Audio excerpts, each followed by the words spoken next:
Bro నా కథ కూడా ఒకసారి విను బ్రో. మీ పేరేంటి? చరణ్. నాకు ఈ పెళ్లి ఇష్టం లేదు. రిజెక్టెడ్. ప్రజ్వల్. నాకు ఈ పెళ్లి ఇష్టం లేదు. రిజెక్టెడ్. హరీష్. నాకు ఈ పెళ్లి ఇష్టం లేదు. రిజెక్టెడ్. అమ్మా నాకు ఈ అబ్బాయి ఓకే. లోపలికెళ్ళి ఏం మాయ చేశాడు కానీ మీ అబ్బాయి అల్లుడు గారిని చూడగానే ఇట్టే ఓకే చేసేసింది.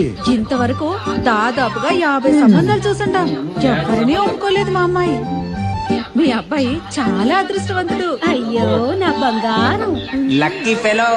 ఏంట్రా ఏం మాట్లాడుకోకుండా ఓకే అనేస్తున్నారు? ఏం జరిగింది లోపల? కారు ఉంది, బంగ్లా ఉంది, లక్షల సంపాదన వస్తుందని అలా అనుకుంటున్నారా ఏంటి?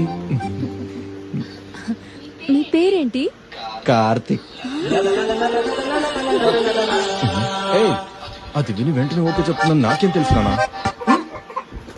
జస్ట్ పేరు విని పెళ్లికి ఓకే చెప్పేసిందా? అదెలా బ్రో? అవును బ్రో, అప్పుడు నాకు అర్థం కాలేదు ఎందుకందని. వద్దే వద్దే అరేంజ్ మ్యారేజ్ వద్దే. ఏమైంది? నీకు సర్ప్రైజ్ చూపించనా? ఏంటది? కళ్ళు మూసుకోండి. ఇటు చూడండి. పచ్చబొట్టు.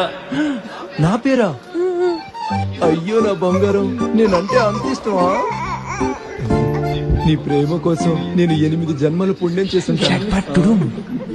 పోగా పోగా అర్థమైంది బ్రో, ఆ టాటూ 1 సంవత్సరం ముందే వేయించుకుందని. ఆ టాటూ రూపంలో ఉంది నేను కాదు బ్రో, తన ఎక్స్.